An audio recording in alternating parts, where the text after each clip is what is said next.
Good afternoon and welcome to Let's Talk Mind Matters.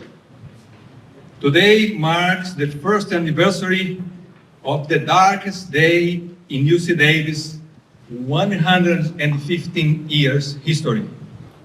If we could change the past, we would exchange April 29, 2023 for any other of the 42,114 days in UC Davis history. Karim Majdi Abou Najm brightened our lives with his generosity, accomplishments, and dreams. He let his light shine. Sadly, we cannot change the past, but we know this: light begins when the darkness ends. Fiat Lux, let there be light, is the University of California's motto. Let's let our memories of Karim blaze the path to shape and enlighten our future. Let's Talk Mind Matters is an MCB special study class project. 9 students and I have been meeting remotely and in person since the spring break to organize today's event. It's my honor to introduce the students organizers. In the interest of time, I ask that you hold your applause to the end of the introductions. Mitchell Banks. Mitchell is a third-year biotechnology major on track to graduate in March 2025. He plans to take 1 year after graduation to work for the biotech industry before embarking on graduate studies in molecular biology. Jude Haidar, having been homeschooled since kindergarten, this is Jude's first year on campus. He is a freshman. Jude is a chemistry major and aspires to becoming a neurosurgeon. He can type more than 220 words per minute. Natalia Lazaresi. Natalia is a psychology major and plans to graduate in June 2024. One of her favorite hobbies is skiing, so she chose UC Davis because of our proximity to the mountains. Tiffany Liu. Tiffany is an NPB, Neurobiology, Physiology, and Behavior major. She plans to graduate in spring 2025 and pursue a career as a physician assistant. Tiffany enjoys arts and cooking, which she managed to do during our first Zoom call. Sydney McCann. Sydney is a psychology major and plans to graduate 1 year from now. School of Osteopathic Medicine is her next endeavor. Sydney is also on the UC Davis track team. Bryce UN. Bryce is a human biology major, which is a relatively recent major at UC Davis. He's in the class of 2025 and aspires to become a pediatrician. Hailey Rosales. Hailey, too, is a human biology major. She plans to graduate in the spring of 2025 and attend the optometry school. She loves the scenery and the arboretum. Brian Tenzas. Brian has already graduated with a double major in BMB, Biochemistry and Molecular Biology, and Psychology. Before starting his physician assistant education, he's taken classes through Continuum and the professional education, also known as Open Campus. Last but not least, Sean Wales. Sean is an MMM major, molecular and medical microbiology. He's on track to graduate in June 2025. He plans to work in the biotech industry after graduation. Please join me and show our appreciation to these students for organizing today's event.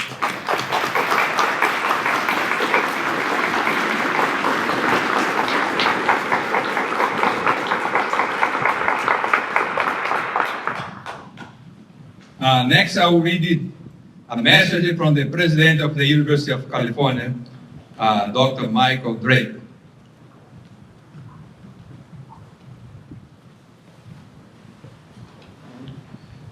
I want to offer my deepest condolence for the family and the friends of Karim Abou Najm. He was a student who embodied so many of the best parts of the University of California: curiosity, learning, and service. I know this tragedy has been unspeakably painful for all those who loved him and for the UC Davis community as a whole. I'm grateful to all of you who have come together to remember him today and in other more permanent ways. There is something inherent to the unique beauty of UC Davis in the way that the community has done so through a scholarship to support students like Karim, through art, through better understanding mental health needs, and through the beauty of the campus itself, just to name a few. Thank you for coming together to help honor Karim and support his loved one, especially his parents, who are cherished members of the UC family, with compassion and care in a uniquely UC Davis way. President Mike Drake.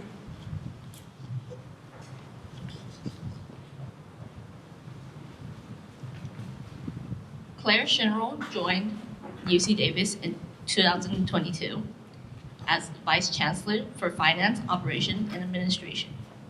Vice Chancellor Shinnerl helped prioritize student safety by pushing for new investments in campus security after hearing student feedback. Her dedication to safety allows UC Davis students to feel at home on campus. Please join me in welcoming Vice Chancellor Clare Shinnerl.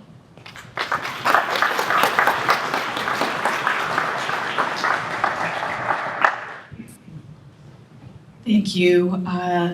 My remarks will be short because my voice will crack and my tears will swell. I've been in higher education for almost 35 years. April 29th, 2023 is the darkest day of my time supporting an academy. So my deep condolences to the Abou Najm family. I thought I would address today a new program called Health 34.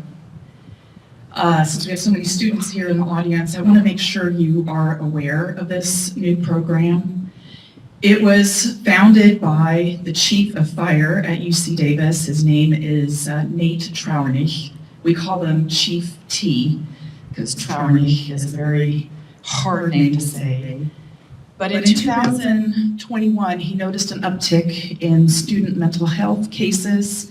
He also struggled finding help for his own family in mental health. So he pitched this idea to administration.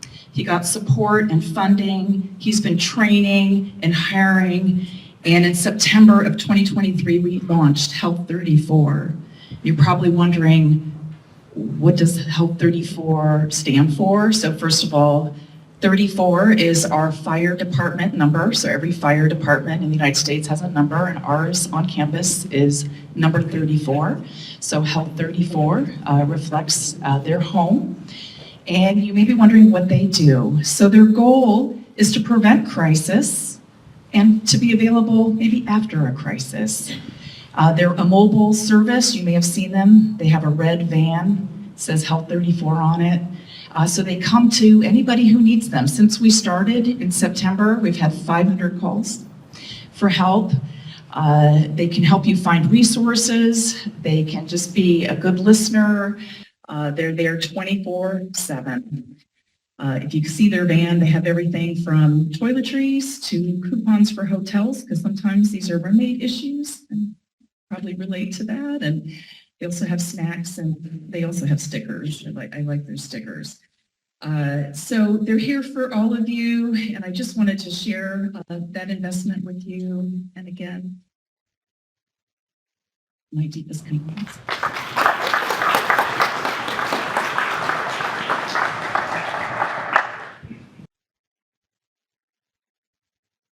Thank you, Claire. The program continues now with Be Like Karim by Jude, Sydney, and Hailey.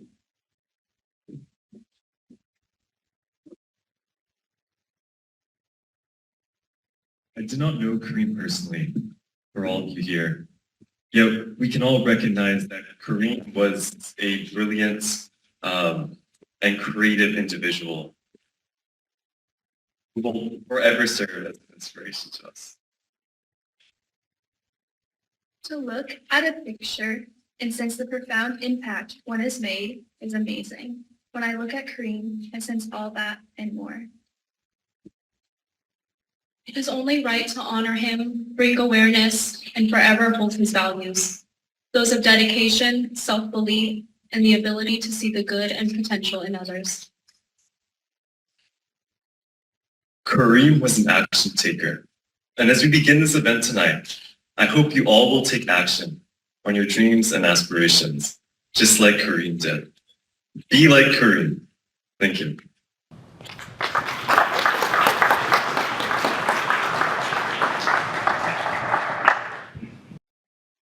Next, Karim's father, Majdi Abou Najm, will introduce the initiatives to memorialize Karim. Dr. Najm is a UC Davis faculty in the Department of LAWR in my college, the College of Agriculture and Environmental Science.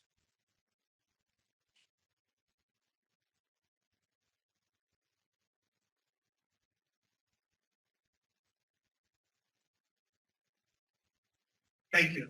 Thank you all. Thank you for being here. Thank you for organizing this. Thank you for coming and sharing this day with us. When I heard those three students talking, I wanted to tell them that I see a Karim in every one of you. You're the hope, you're the change, and you're the kindness and friendship this world and our community that needs. Just like this time, it was around mid-spring quarter last year. My exceptional TA and amazing colleagues took over my class.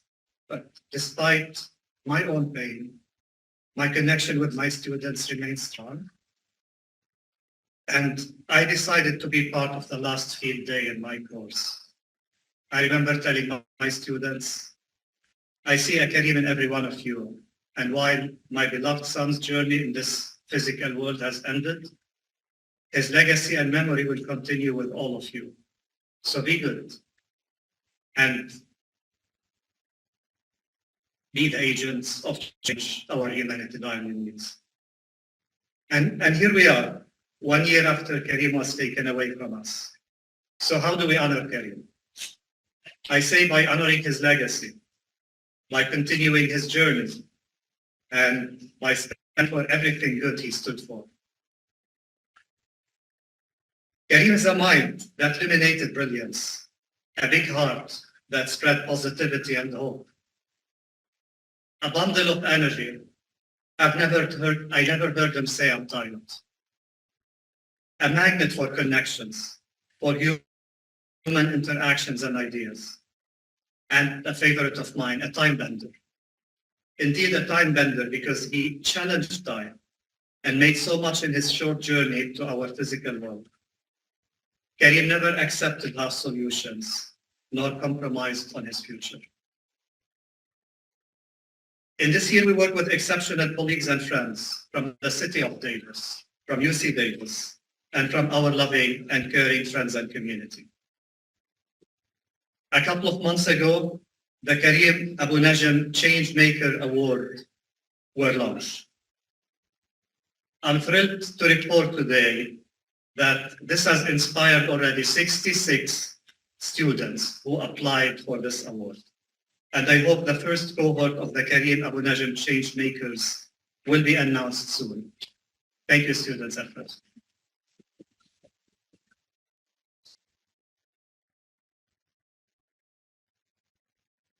Karim optimized his educational journey with a blend of skills from his courses and research at UC Davis, mixed with a lot of self-learning and applied online certificates from the industry.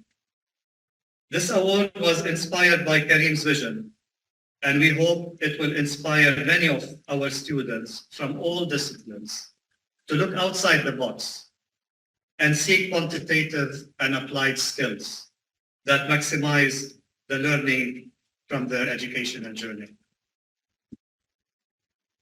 Also, in a few weeks, the Karim Abou Najm Research and Innovation Memorial Award, short for Karim, K-A-R-I-M, will be presented by the UC Davis Startup Center, Plasma, to acknowledge the best startup that utilized research and innovation, demonstrating student-faculty collaboration, to develop products that Karim described in his own words in his last LinkedIn post as products that uplift the human experience and connect people through technology. Karim worked with the UC Davis Startup Center and benefited immensely from their resources and interactions with its director and community. We hope this award will inspire innovation and strengthen undergraduate students' innovation and interest in research.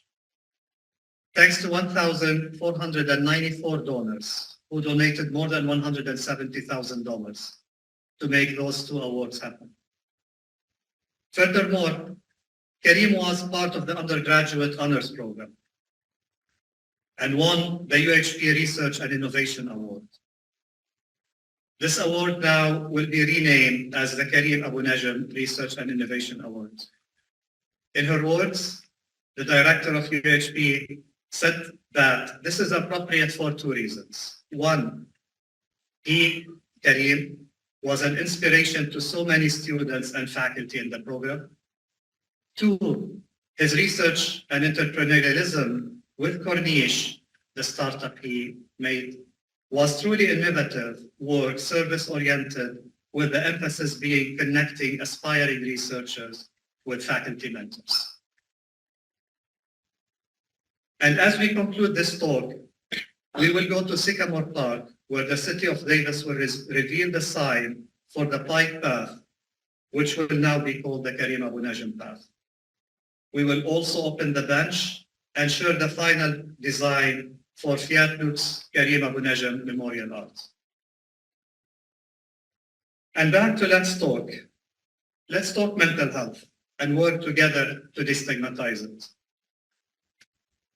If you need help, or if you know someone who does, open up. Feel no stigma, no shame, or anxiety about opening up.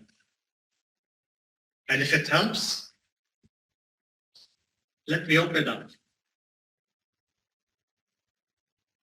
I need help. I lost my son. I surely need help. And there's no shame in that. The world is trying to push me back to what they call normal. But what is normal? And how can anything be normal? Our society is not prepared to deal with grief. And the expectation is that we deal with it as quickly as possible and go back to normal, because normal is easy to deal with. Let me stop here and let's talk. Thank you.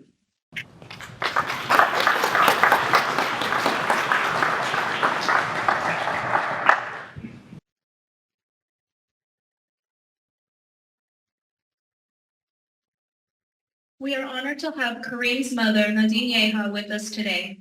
She is a senior communication specialist and science writer at UC Davis Health. She also researches and consults on health and strategic communication. She aims to bring about a positive change and inspire humanity to improve by sharing Karim's legacy through his writings. For those of us who did not know Karim personally, this is an excellent opportunity to learn more about him. Please welcome Nadine Yeha.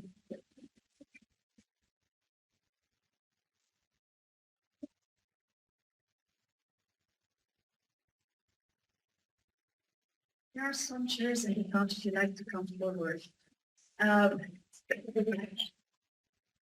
been thinking about my work for weeks now.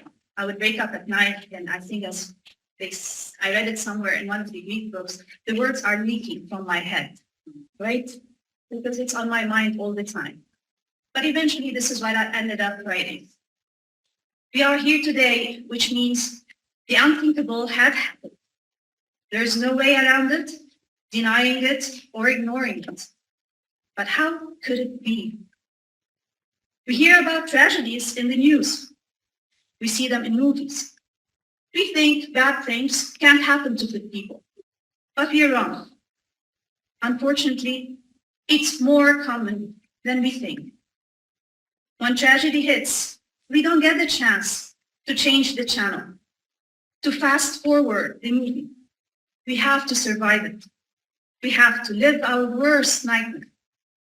While we don't choose our calamities, we do choose how to respond to them. It's a kind of reality that no one prepares you for or give you a guidebook. So we grieve.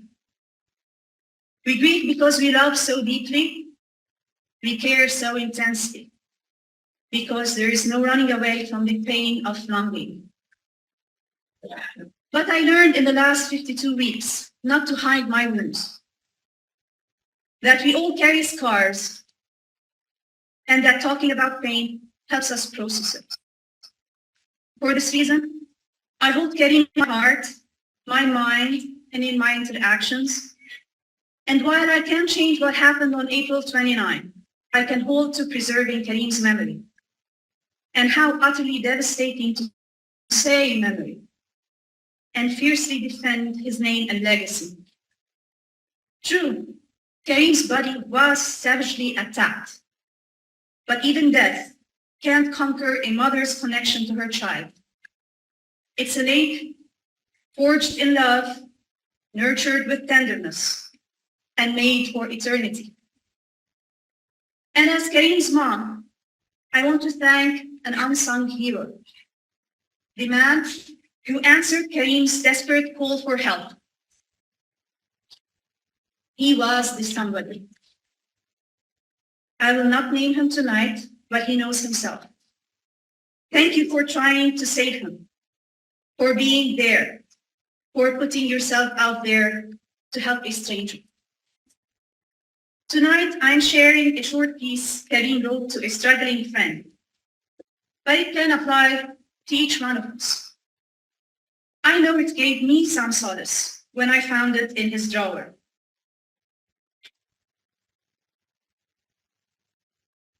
I chose a photo of the hummingbird, Anna's hummingbird, by Professor Jonathan Eisman, who taught Karim last year. Hummingbirds are glorious, charming, strong, curious, and like Karim, they make an entrance. So the writing goes. Sometimes it will feel like just getting what you want isn't enough. You have a life and independence that enables you to grasp anything in your world with your own two hands and make it yours. You have a brilliant fire with which you can forge the world into your image, a heat that keeps the world shimmering, ready to reflect your beauty in whatever moment you turn your head to see it. You also have a voice, a soul that makes the universe want to give you what you want. Your world will always reflect you, a beautiful and powerful being forever coming into herself. But if ever that doesn't feel like enough, remember that others can see that image too. They send reflections back, echoes and reverberations, that if you listen closely, call your name. And then I hope you remember, though your world is yours in the most absolute sense of the word, there are others in a wide universe that you don't need to conquer to feel part of. There are shapes that you don't have to form yourself, to know that they are theirs, yours. Beauty that exists in the world for you. If ever the world doesn't seem enough, if you feel that the life you see in it too much yours, I hope this will be a reminder that you're not alone, that you don't have to leave your island to find safe harbor. There is still light out there that would like to make yours brighter. Before I end, I have a goal. In the celebration of life last year, I said, I want to know what turns people into monsters. Today, once more, I urge the research community, the policymakers, parents, every one of you, to do more to understand and deal with faulty breaks that allow monsters in people to come out. Maybe if we wrap them with love, inoculate them with care, fortify them with education and resources, attend to their brokenness, maybe we will have less grieving parents and more thriving societies. I plead with you to address aggression and face violence with accountability. It's absolutely too costly not to. And thank you.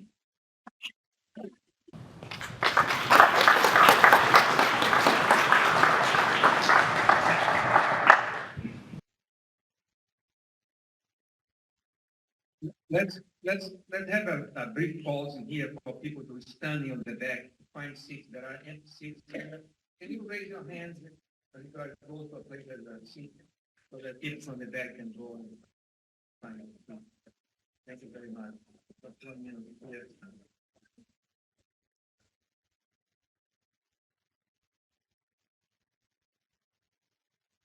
So if you find someone, raise your hand, means that against seat there.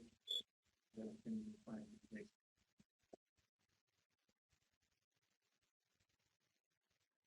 Yeah.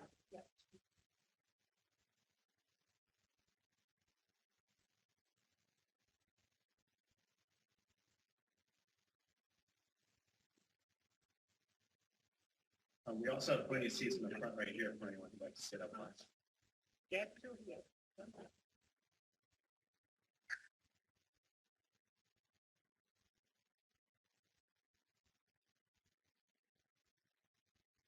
Thank you. Thank you very much.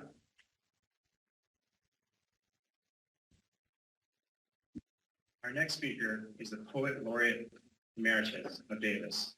Previously, he was the Poet Laureate of Davis for 2 terms.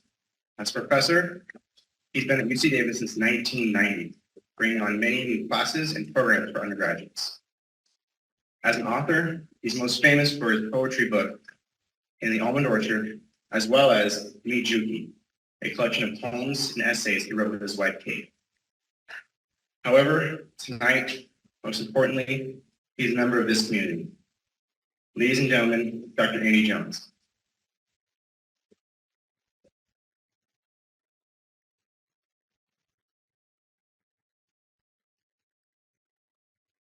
Thank you so much. It's an honor to speak here today. Another member of our community I'm getting to sit with this afternoon, and I was asked to recognize, and that is Maria Bro, sister of David Bro, who's someone else who has really been embraced by this community, both when he was with us and in memory. This poem is called Binary Stars, a poem to honor Karim Abou Najm. Najm is an Arabic word for star. Binary stars.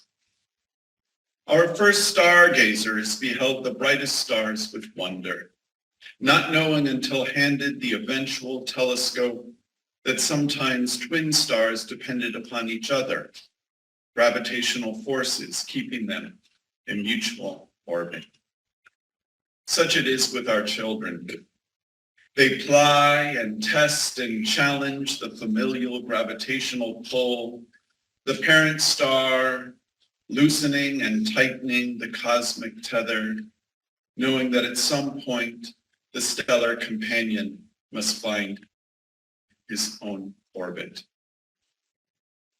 Oh, but how the universe is vast when the tether is cut too soon.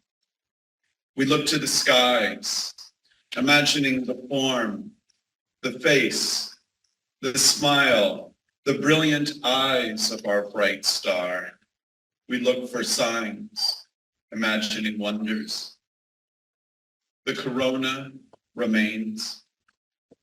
Behold now the halo of light around the absence.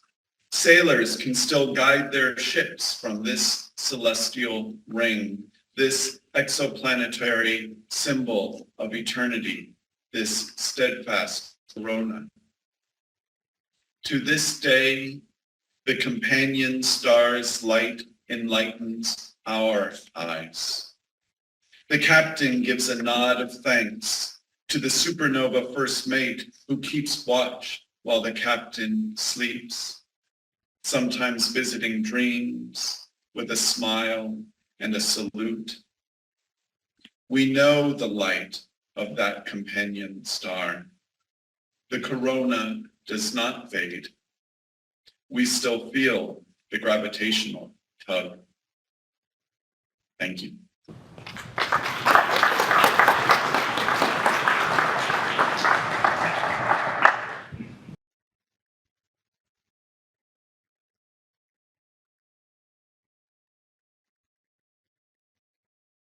Today, we gather to recognize our resiliency after a devastating loss. We gather to pay tribute to Kareem's enduring memory. And now, we gather to learn more about the impact of mental health on our community. Dr. Sciolla, a distinguished psychiatrist, has graciously joined us to share insights gained from a career devoted to understanding and healing the complexities of the human mind. Dr. Sciolla's journey embodies a commitment to excellence in psychiatric evaluation and treatment. Beyond his comprehensive psychiatric knowledge, his advocacy for culturally responsive care underscores a profound respect for diversity in all its forms.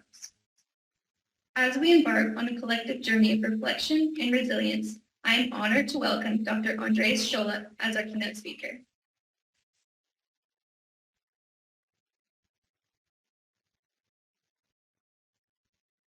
Thank you very much for the introduction. Good afternoon. It is an exceptional and honor to be here with you today. I am going to talk with you about this complex interaction among these topics. And I want to tell you that we have approximately half an hour for the talk, and then I will take questions. My plan is to tell you about the interrelationship between stigma, focusing especially in what we call internalized stigma, and the feelings of shame, the psychology of shame, and how shame operates as an additional barrier for undergrad students to face often systemic and cultural barriers to seek help for mental health services. But I also want to close with a word of hope by sharing with you a couple of tools, one complex and the other one quite simple, that is deployable anywhere you are without even using an app. So please, I think that now I have control. So first, disclosures, not of a financial nature, but I do want to have with you a few words about my intellectual disclosures. One, I grew up in a traditional, semi-collectivistic society who was very racist, classist, and homophobic, and mostly Catholic. And I will try to make a case later for you to understand why this is important for me to share. I'm also an immigrant, a first physician in my family, and identify as gay. And those are also lenses through which I look at the world and influence what I'm going to share with you to some extent. I try to be objective, but take everything with a grain of salt. I rely on Western, educated, industrialized, rich, and democratic, that is to say, weird literature in psychology and behavioral sciences, but with several grains of salt. So please bear in mind these grains of salt as we talk. So please take a look at the right side, or focus on the right side of the figure here, and you'll see nothing abnormal. That seems like a normal, sensible figure. And by the way, this is a book, the cover of a book among several that are dedicated on this science of brain as a predictive machine.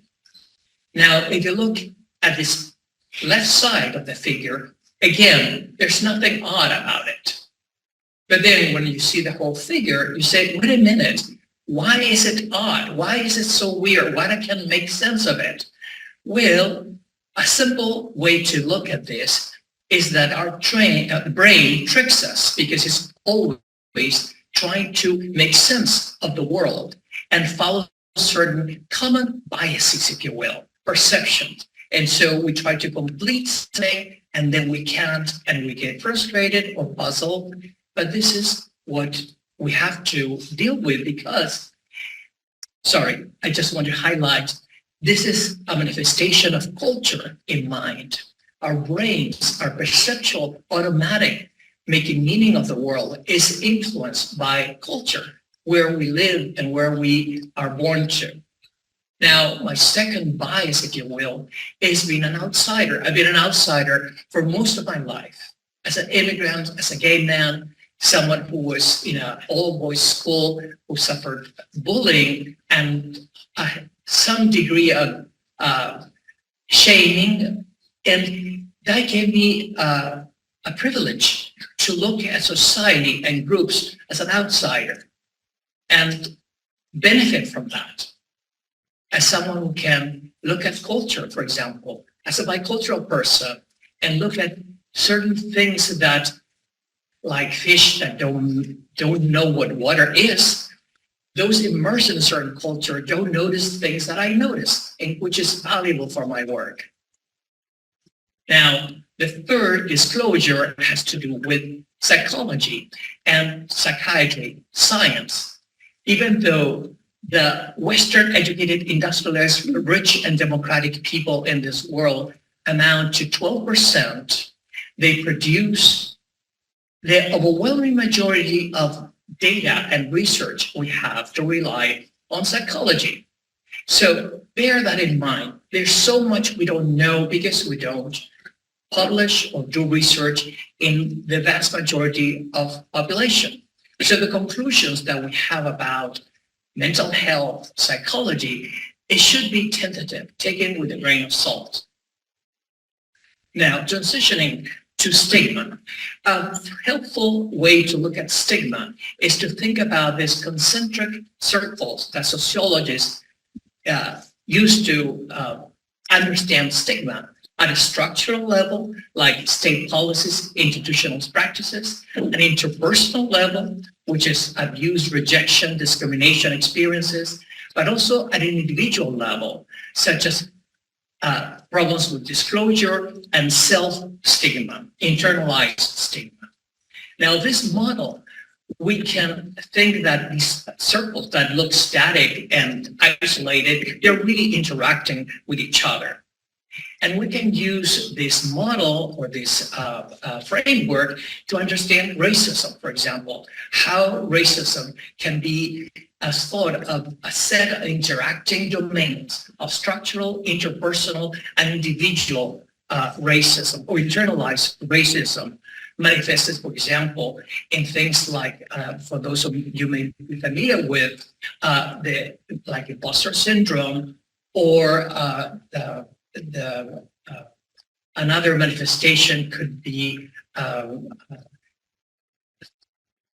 prejudice and threat. I'm escaping, sorry, the word for, and maybe someone in the audience. Stereotype, threat. Thank you. Dr. Jan Mira Garcia, help you. Thank you. Also can apply this framework to other types of stigma, such as homophobia, and also to mental illness. But importantly, too, to something related to mental illness, which is help seeking. There's also stigma around help seeking. And that stigma can be manifested at structural level and interpersonal and internal or individual level. Now, I'm going to focus now and leave aside the structural and interpersonal levels to focus on the individual level of this model, because it's very interesting to me as an individual. I treat individuals mostly. And so I want to focus on that and to help you explain some of the behaviors that can be puzzling from without having this lens, if you will. So stigma, individualized or internalized stigma, shares a lot with the psychology of shame.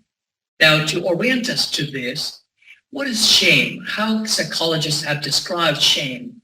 Shame is the emotion experienced when we feel exposed as inadequate, weak, and powerless. Shame arises from a feeling of failure, a feeling that one amounts to less than one aspires to be, that one falls short of an ego ideal. When a person feels ashamed, he or she may want to disappear from sight. You cover your face to avoid being seen, like in this image. So let's transition now to what research, the examples of research that is available to understand what are the major drivers of mental health problems in college students, college population. This is a large study. It's a systematic review. It's a collection of many large studies with a large N, if you will. And so their conclusions are listed here. The main conclusions, I will divide them into two sections. One is the drivers, the predictors of mental health problems, including a family history of mental illness, adverse childhood experiences, exposure, LGBTQ identity, and a diagnosis of autism, interestingly. And so these are associated with increased risk for developing problems with mental health in college. Secondly, individual protective factors such as optimism, self-efficacy, they believe that we can accomplish and do something. Resilience, we'll talk more about that, grit, use of positive reappraisal, meaning that we look at the glass half full instead of half empty, adaptive coping, and emotional intelligence. Now, if you look at the factors that identify the difficulties accessing mental health, so the ability to identify symptoms of mental health problems. So mental health education, if you will, and awareness of available resources in their campuses was associated with increased likelihood of seeking help for mental health problems. Now, students, contrary to that, in contrast, would endorse shame at admitting to having mental health problems, were more likely to not recognize problems or fail to seek professional help. Now, I want to dive deeper on this issue, because we may think, why do people don't, even when there's access, why don't they seek help? So in this study, they summarize the data in this graph, looking at this vicious cycle, if you will, between loneliness, mental health problems, and shame, but also those cycle interrupts of what they call self-compassion, a powerful positive psychology driver to ameliorate suffering and mental health problems, and also help seeking when there's available, accessible, and acceptable. And more about that acceptable in a minute. Now, these authors also highlighted or summarized their findings in two different pathways. After students are admitted to university, the social capital from 0 to 100, the more social capital, the more likely is that you transition into a positive feedback loop. I doubt that people in the back will be able to see all the words of this, but let me take a moment here. We have friendships, support, further strengthening, someone, sense of belonging, flourishing, and better coping. Now, on the other side, we have these cycles of further problems, mental health, with loneliness leading to isolation, depression, and poor mental health. Now, importantly, the authors of this study highlight the importance of institution acting at this level on the transition at the beginning of matriculation. Now, a deeper dive on why certain groups of students may not feel comfortable. So despite higher rates of psychological distress, Asian and Latino students access campus mental health care services at lower rates than their white peers. And students who felt stronger about respecting and supporting their family and ethnic group in the study were less likely to endorse needing mental health services.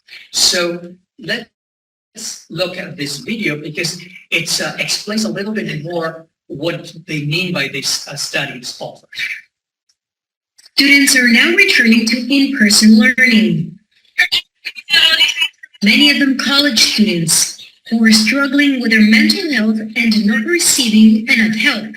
Growing up, for me, it was like if you went to a therapist because there was something wrong with you. So you have the family, the culture pressures, and then your own pressures as first generation. Where students perceive that it might bring shame to the family or stigma to the family, and they worry. A study in the Journal of Racial and Ethnic Health Disparities found that Latino and Asian college students are less likely to seek mental health services, leaving about 75% of Asian students and 65% of Latino students untreated. Most of us are afraid to seek out help. We're afraid to really just practice being vulnerable to counselors. Some of these values are shared across students, across ethnicities, and many of our students actually have very high values pertaining to family orientation, to obligation. Despite resource availability in campuses, I think it's just a matter of like being scared to express our feelings and really just feeling like misunderstood. the willingness to honor their cultures could also be a factor. My parents came to this country from Mexico, and their goal was to put food on the table and put a roof over our head. Survival, like provide. Be mom, be dad, and also work 6 out of the 7 days of the week. Linguistic, financial, or cultural barriers also affect whether Asian Americans or Latinos seek help. Many find support through other family members or religion. Marisela de la Cruz, KCRA News. If you or a loved one is struggling with mental health, there are a number of resources to help. So this is a CalHope capping of the safe and secure support for all Californians.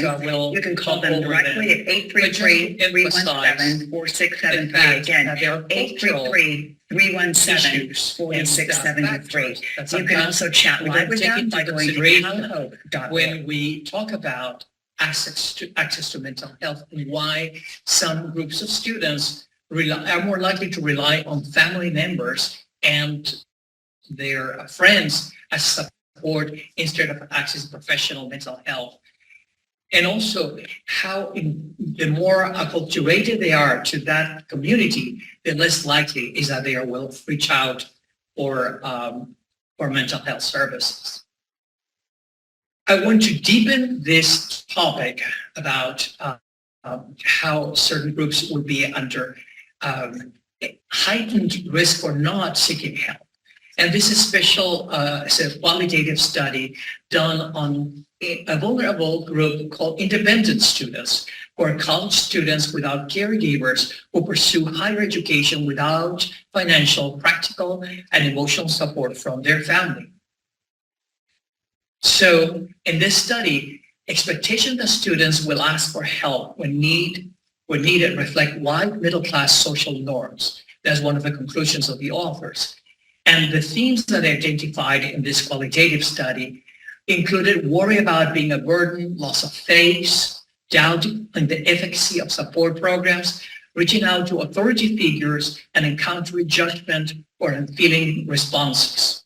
So let me highlight a few of the quotes from students in the study. So with the way I guess I was raised was, you have to learn to be independent, because you can't always go to the other people, because sometimes, they have their own things going on, and you just can't depend on other people like that, because they're not responsible for your problems, basically.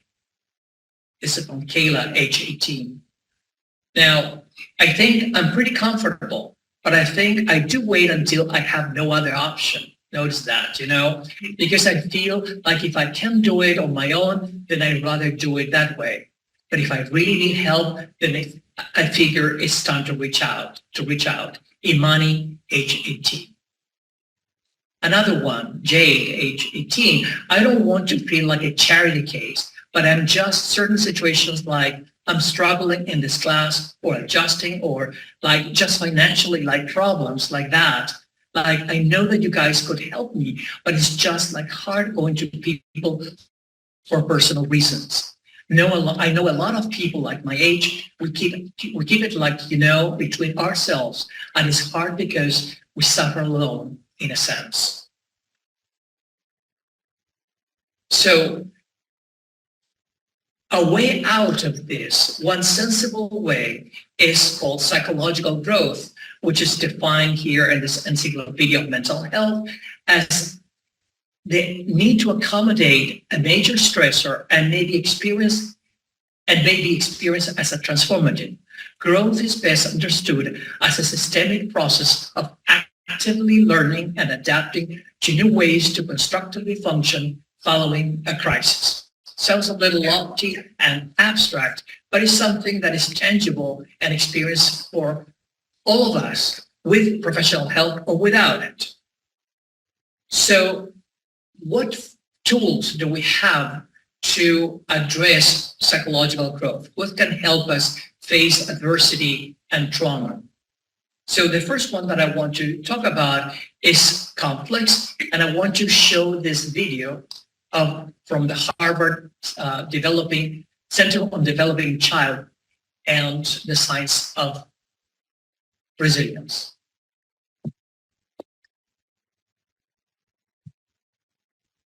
Resilience is the result of a highly interactive process between individual characteristics of a person and the environment in which that individual has developed.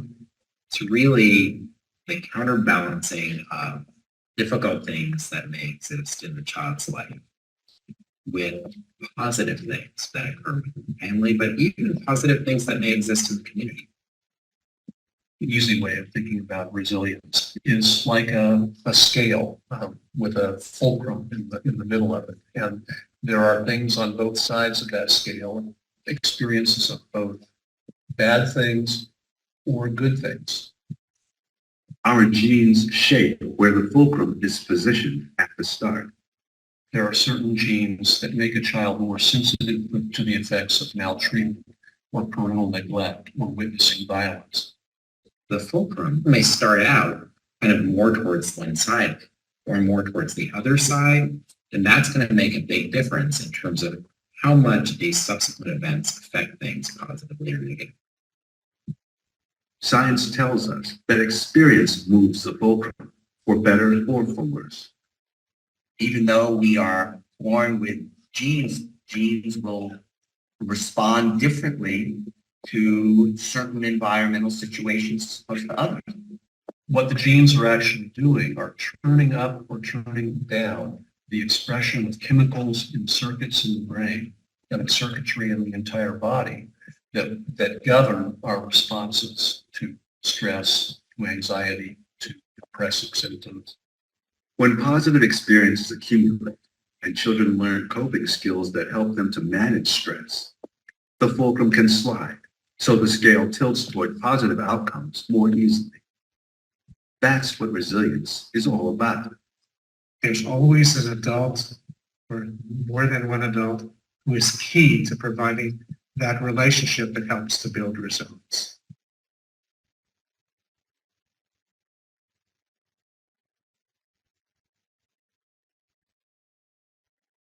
So let me comment a bit about this video. One main message is genes are not destiny, and even though some genes may make some of us more susceptible to hostile environment, actually for some of us makes us extremely sensitive to the social environment.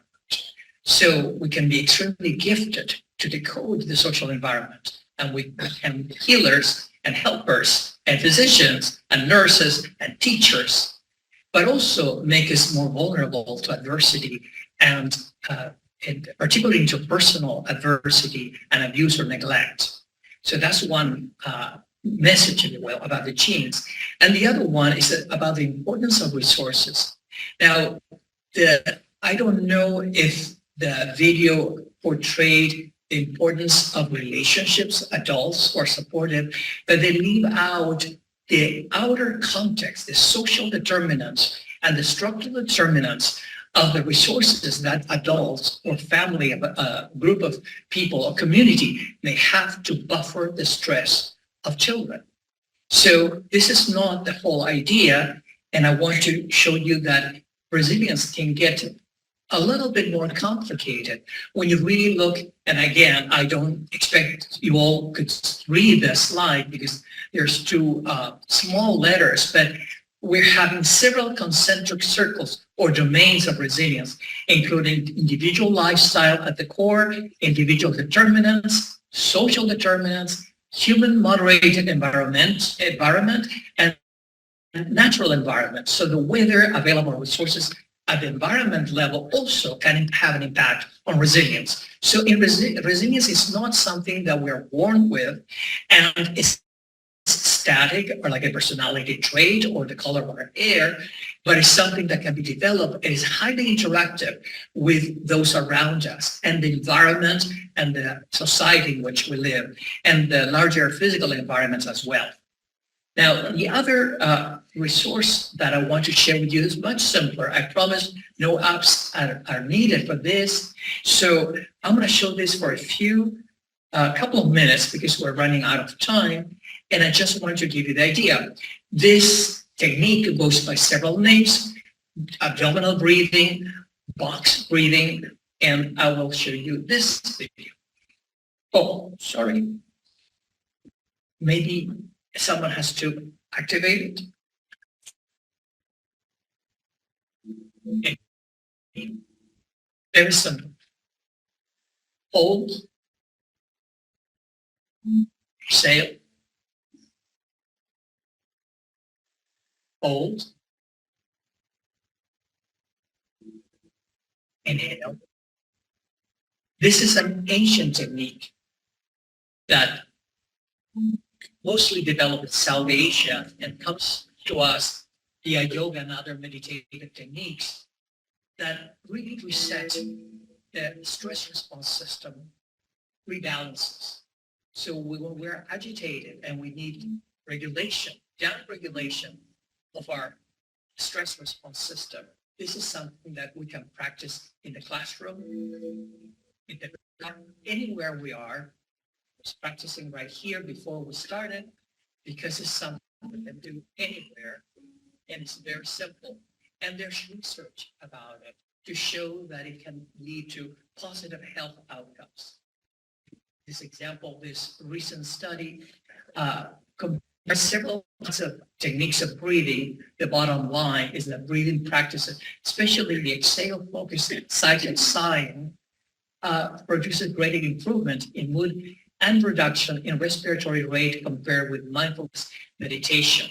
This can be taught by children. There's a cute video that I didn't put there, but it's a song that you can teach young kids to the power of the belly breathe, as they call it, so they can calm themselves down. So I want to read this slide too, because it's very important for me to say that I acknowledge and thank the contributions over almost 25 years of my career of many colleagues and trainees from various disciplines, as well as researchers conducting research on trauma and resilience. My everlasting gratitude goes to my patients who have shown me the way by sharing their suffering, resilience, and wisdom. Thank you very much.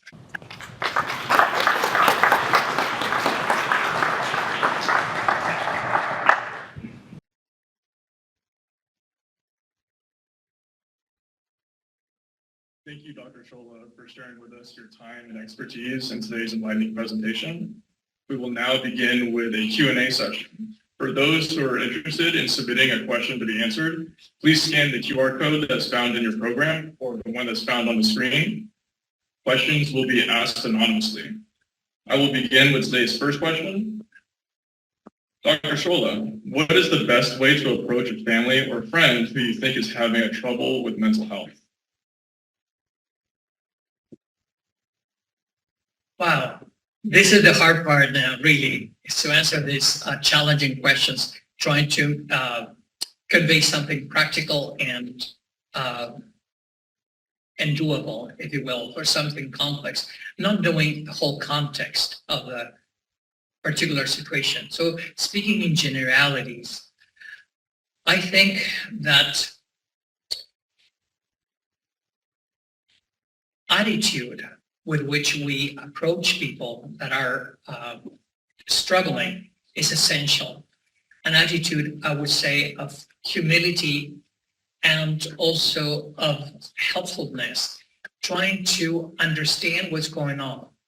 So I don't know if in this case the person that asked the question knows that group, that family closely or not, because one approach, initial approach, is to ask questions, be curious and open-minded.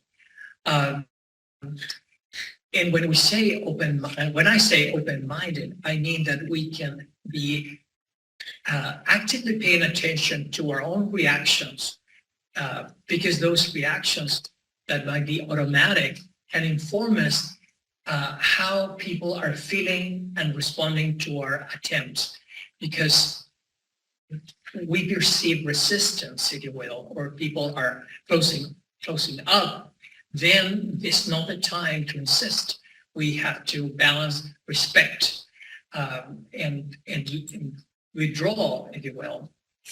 I think it's so, my mind immediately goes to culture, because it's so important to consider the cultural context.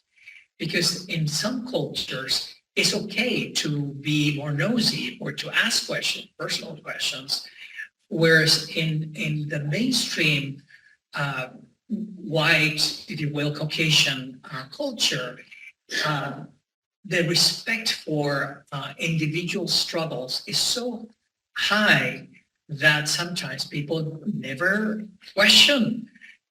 An anecdote, if I can illustrate this point, when I first heard about the Unabomber years ago, and I read an article in the New York Times about it, I thought, in my country, Chile, this person would have not been for years in a cabin doing experiments and building bombs without a neighbor coming and knocking on the door with any excuse and just to say hello and be nosy and ask questions.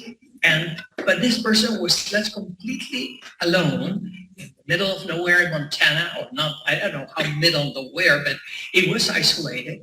And so I give this example as how in certain contexts, asking about personal questions is a big no-no, unless you really have the trust or the connection with them. So it's a hard question. I look forward to a follow-up question of this nature to make it more specific, but this is what I would say for now. Is there any other question?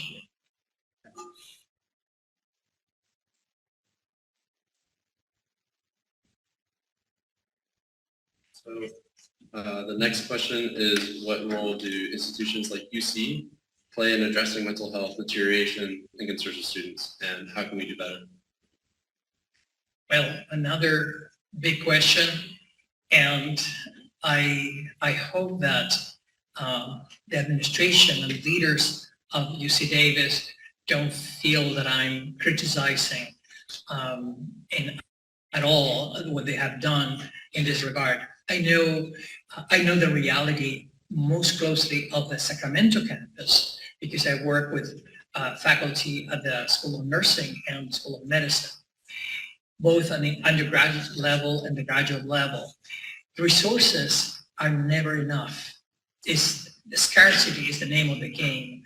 So ultimately, individual providers who can prescribe medications or conduct quality psychotherapy, it's a big investment.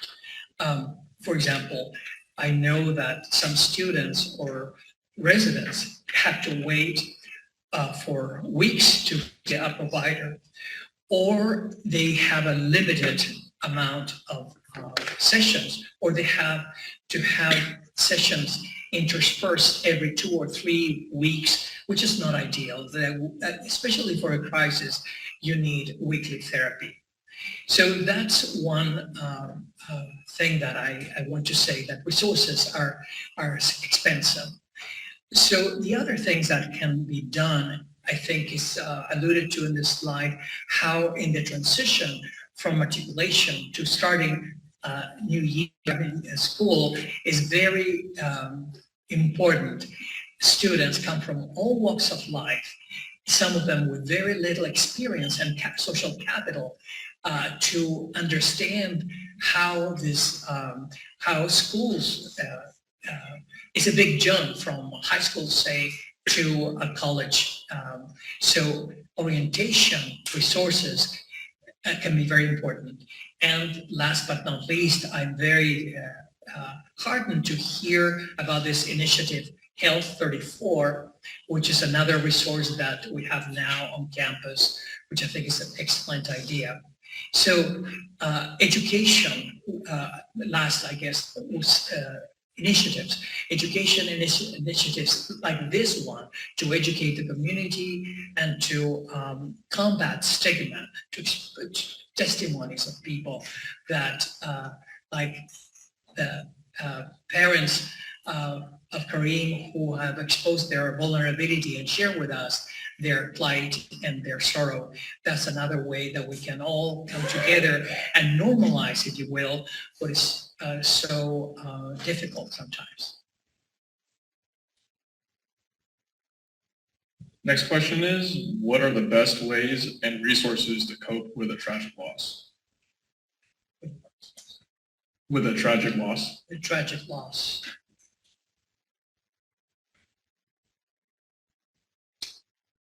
So a word about trauma, I would say.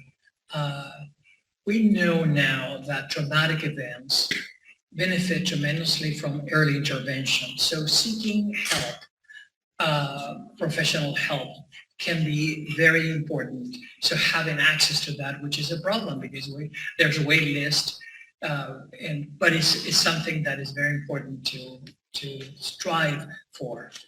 So the other, there are multiple other ways that complement each other, from spiritual resources, religion, church, various denominations can help any kind of community and show us of support.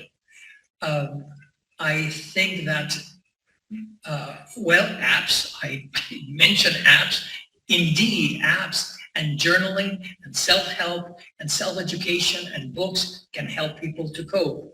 So there's no one silver bullet, if you will, but many things that people can do. Walking in the park or physical exercise, multiple resources. But the thing that I know the most about is those severe cases in which those other alternative resources do not suffice. And so people should not hesitate to see a psychiatrist, get an evaluation because they benefit from medication. Medication can be extremely helpful to regulate the stress response system in a case of trauma and complement therapy. I can tell you about cases of my own practice and I can see the results of that. So I believe in that combination. Our next question is, how much of the adverse childhood experiences are reversible after the age of 18? And is it better to focus limited resources on childhood interventions or target adults? Very good question. So adverse childhood experiences arbitrarily have been considered those things that happened before age 18 arbitrarily. So adversity and trauma and toxic stress, another key term, can happen at any point in life, but we know that the developing brain is much more susceptible to be influenced by positive or negative experiences. So on that note, we also know now that positive childhood experiences can have a mitigating effect on adversity. So someone may have a number of adverse childhood experiences, but they also have positive experiences. For example, having a teacher, a special teacher relationship, a coach or a priest or someone close to them that can give them a sense of being special and deserving to do well, and that can be tremendously impactful. But we do know that because once the adversities happen, especially early in life, it becomes harder to reverse some of the effects, and the effects can be psychological, behavioral. So, for example, learning to soothe ourselves with dysfunctional activities such as smoking or gambling or eating excessively. And so those behaviors are harder to change, but also the body, the physiology, the metabolism can be altered rather permanently in some cases, depending on this adversity. So to complement the question, yes, there's an argument for prevention, but we cannot also say we're only focused on prevention and children, because adults, survivors of adverse childhood experiences, also need help, and we know how to help them. Just a quick digression, at UC Davis in the Department of Psychiatry in Sacramento, my colleague Caroline Giroux and myself developed 6 years ago a group program for for trauma survivors. And these are 12 sessions with a strong focus on education and self-regulation skills. We meditate at the beginning and the end of each session. And transformations are remarkable. And most of the effect happens because of patients, survivors help each other, support each other. So it doesn't need to be extremely intensive or expensive for people to change their trajectory and get it, realize that for the rest of their lives, they have to make a commitment to themselves to change certain patterns of thinking and behavior. And it becomes easier with time. Well said, Dr. Sciolla. Our next question is, can you explain why when mentally confused, some people react with aggression on others compared to aggression on themselves? Well, complex question again. If I can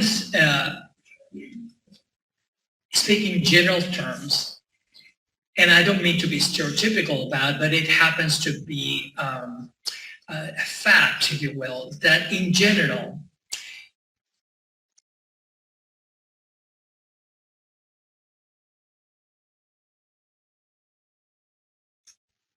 testosterone is a major driver of aggression geared toward other people.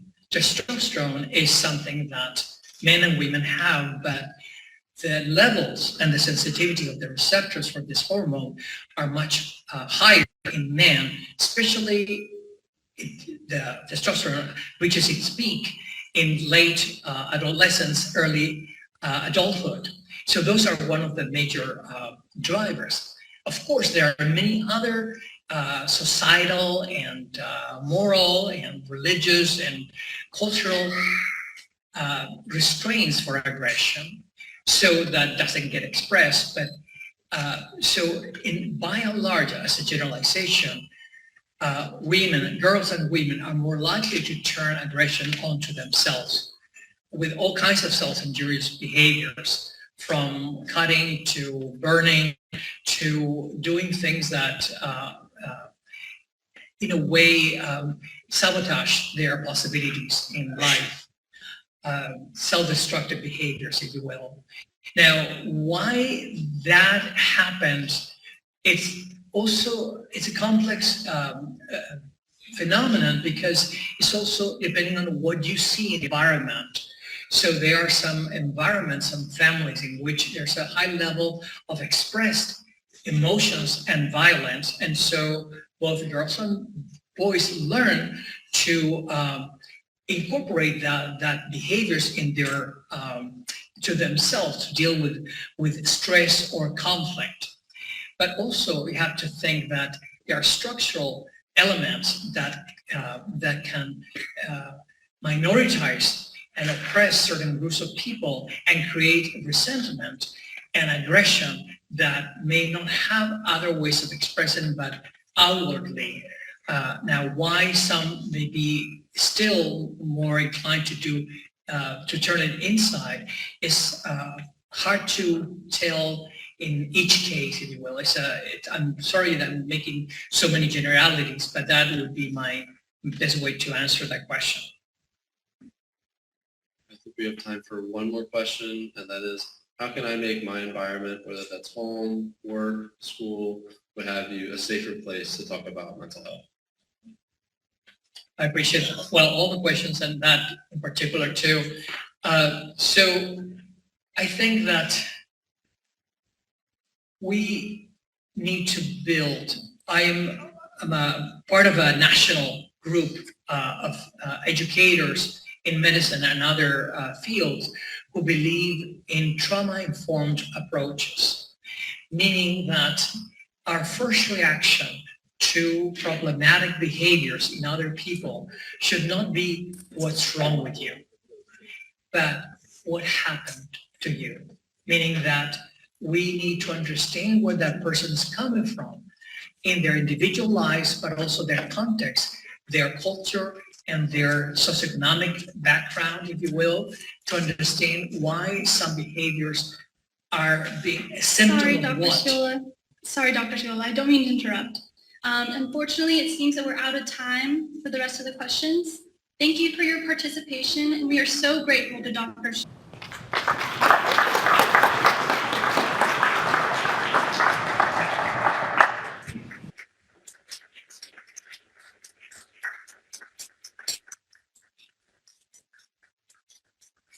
Next, I'm pleased to invite Provost Mary Croughan to give us the closing remarks. Dr. Croughan has served the University of California as a distinguished higher education administrator for 30 years. In July 2020, she was appointed the UC Davis Provost and Executive Vice Chancellor. She oversees the university's teaching, research, and public service mission in this capacity. Provost Croughan prioritizes student success and equitable outcomes, innovating academic excellence and facilitating diversity, equity, and inclusion culture. Please join me in welcoming Provost Mary Croughan.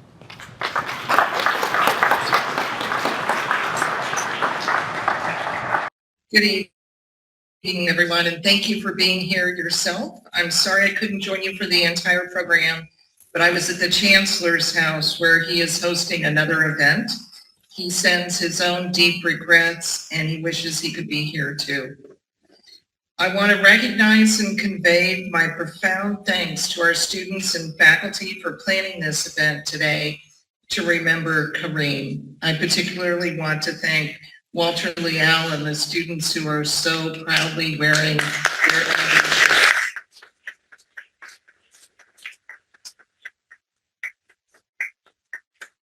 I also want to recognize that it is absolutely terribly painful when we lose someone whose life is just beginning to unfold. Karim's future was full of possibilities, and the positivity that he shared with others, thanks to his very generous and very kind heart, could have continued to make this world a better place. Losing someone like that leaves a hole in all our hearts and in the future of our community. We ask ourselves in the aftermath of this tragedy what we can do, and that has certainly been the focus here this evening. We want to understand and we want to heal. We gather to talk about loss, to remember that we are not alone. We have each other to lean on, and we share our strength to get through what we will never, ever fully understand. We share what we learn in the hopes that no one else will ever have to experience this sort of profound loss. I have been fortunate to spend time with Majdi and Nadine, Karim's parents, to have met Karim's sister, Jana, his extended family, and many of the people who have literally known him since he was an infant. I was surprised to learn last year at the services that Kareem was actually born on the same day as my own son, Podrick, October 29th. I don't know, made another tug at the heart. So I have heard wonderful stories about Kareem from all those people. Those stories paint a very vivid picture in my mind of the caring and bright young man that he was.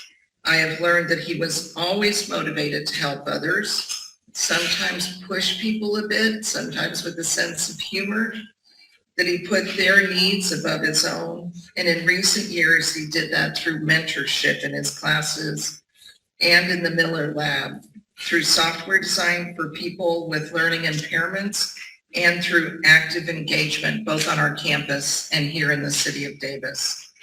Kareem was always seeking to learn and to grow.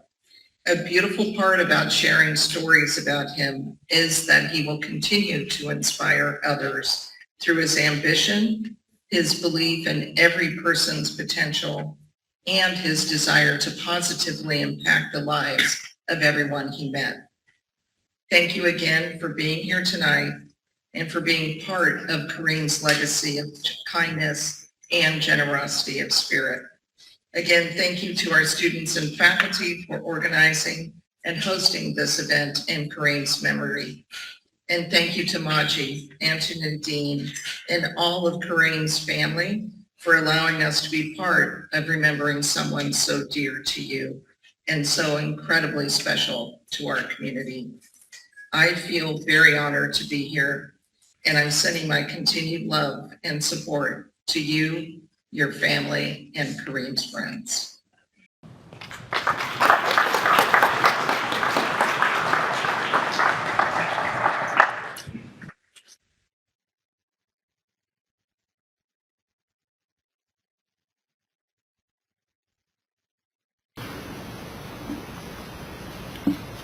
Thank you very much, Provost Croughan. We'd like to thank Willett Elementary School and the Davis Joint School Unified District for letting us use this state-of-the-art facility, the Willett's MPR. I would like to thank the 9 students that they worked together in this project. They did a wonderful job. My question is that should I give them an A or an A+? And I'm going to open this for debate now.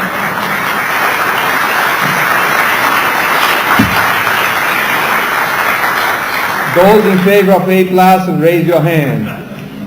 Oh, like unanimous. Okay, go ahead. Thank you all for coming, and please join us at Sycamore Park as the Day of Remembrance for Kareem continues with the inauguration of the Kareem Abou Najm Path, the unveiling of the Kareem Abou Najm Memorial Bench, and the Fiat Lux-Karim Abou Najm Memorial. Thank you.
for this sign.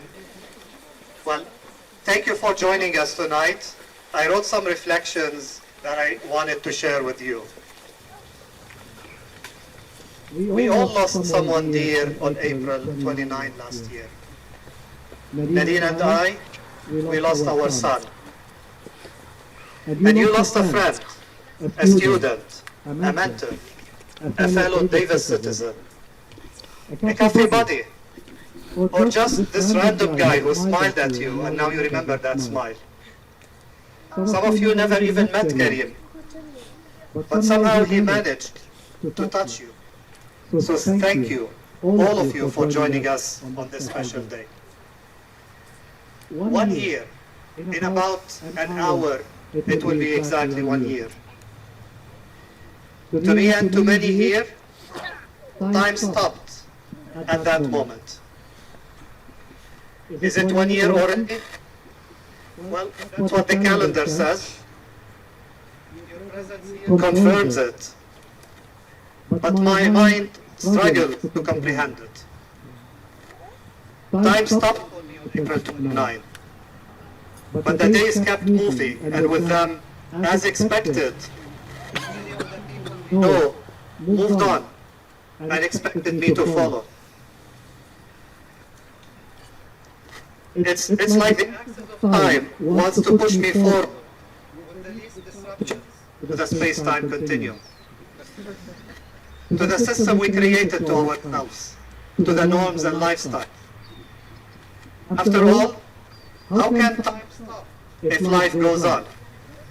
It's physically impossible. But is it impossible? I think it's up to us to answer this question. It's up to us to either ultimately surrender to the strong momentum of the moving axis of time, leading us to our safe equilibrium, what we believe is normal life, or alternatively, to take April 29 as an anchor for a new equilibrium, inspired by real and meaningful change. To me, I got my answer I needed from Karim.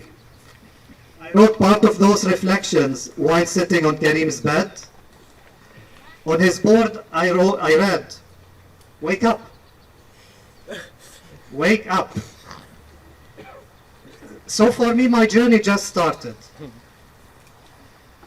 I'm a 1-year-old grown-up, whatever that means. To me, April 29 is not a space-time anomaly that will fade in another year or two, when normal wins and life goes on. To me, April 29 should be a new start. And I know we're not alone in this. Your presence here with us tonight is a proof that we're not alone. So thank you so much. Over the past year, we worked with an exceptional group of colleagues and friends from the city of Davis, from UC Davis, and from our loving and caring friends and community. Together, we have managed to start 3 awards at UC Davis that inspire change, innovation, creativity, and collaboration, all inspired by what Karim stood for. Together, we will continue the journey and bring more positive change. Please join us. We are here to talk, to share and exchange ideas, and to transform ideas into action. We will continue to draw inspiration from Karim's legacy. Karim is a mind that illuminated brilliance, a big heart that spread positivity and hope, a bundle of energy. I never heard him say, "I'm tired." A magnet of connections for human interactions and ideas. And a time bender. I said that before.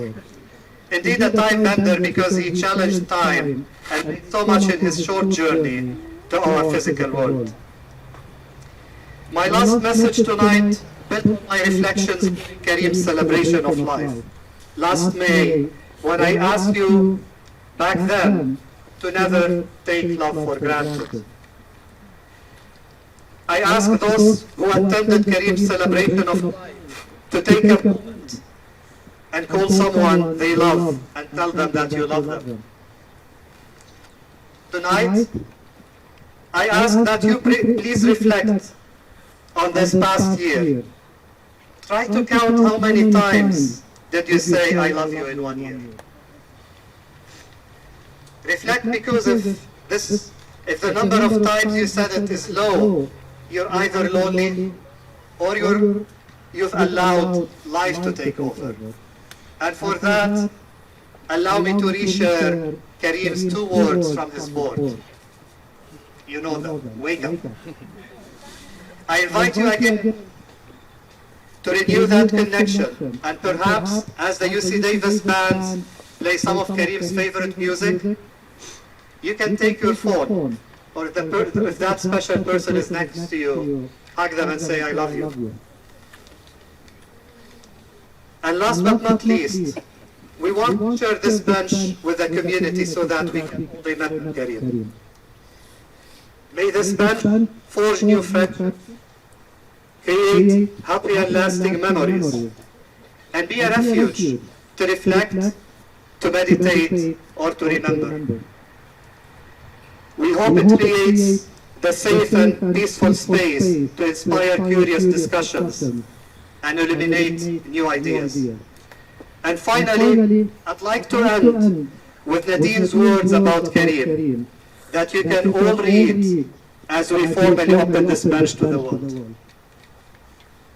Nadine said, may the trees whisper his name and the birds sing his glory. May the stars shine his light and the hearts carry his story. And now I will hand over to Nadine, who would like to share a little bit about the Memorial Art Concert. Before that, let's unveil.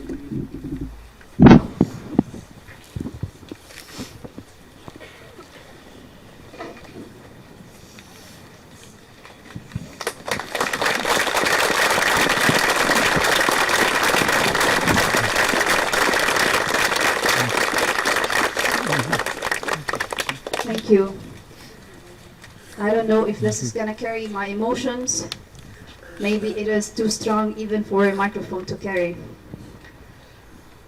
I'm supposed to tell you about the concept of the memorial art. And you will find somewhere here in this park the design itself by the artist Nicole Beck. And it took us a while to find the design. And it started by thinking about mosaics, what do we want? And I kept saying, Karim was so light, so fast, brilliant. There is light in his spirit. I don't want anything that's heavy, but I want something that would stand the test of time. I kept looking and looking until I was lucky enough to find the artist that understands this concept. So somewhere here in the park, you would see a circle. Maybe it's here. Yes, it is here. So you will see there concentric circles, just like life. It keeps on going. At the same time, at the base of it, there is stone. So you are anchored. You are present. And from it comes out the trees, the leaves, life. And at the top, you will find the stars. Because after all, his name is Karim Abou Najm, the father of stars. Right? And he was generous. And he came from Lebanon. And Lebanon is known for staying alive. We were buried many times and we came up again. That's why our symbol is the phoenix. And that's why in the stars we have the phoenix constellation. You will find that when eventually the memorial art will be there. It's a constellation where sailors used to follow to reach their destination. And may we follow Karim's inspiration to better life and to live life with purpose. And you will find a picture of Karim, the image of Karim in the Anka. Anka is the Alpha star in the Phoenician or the Phoenix constellation. Because he was that star. And you will find a star in the middle full of colors. I wouldn't say he had colorful personality, but definitely he had all the shades of life and happiness. And these will reflect as the sun will hit this place, it will shimmer. It will show all different colors. And I hope it will remind you of Karim. And when I was talking with the great people in the city of Davis, when we were talking about the design and how we go about it, and at one stage I became so emotional. I said, if I can let these trees see Karim, I will do that. A reminder, while my son's blood was here, I want the life of Karim to be remembered and carried forward. This might stand the test of time. Any Davis citizen will come and see it and will know, once upon a time, an immigrant made this country, full of dreams. He didn't get to do everything he wanted, but he lived life. And he lived it more abundantly. I want to thank you, all of you, for being here today. Please, we are very welcoming people and open heart. Don't shy away to talk about Karim with us. We grieve as a community, and we heal as a community. And once more, your presence is a great solace to us. I think I spoke more than I was supposed to, so it's time for me to close. Thank you so much.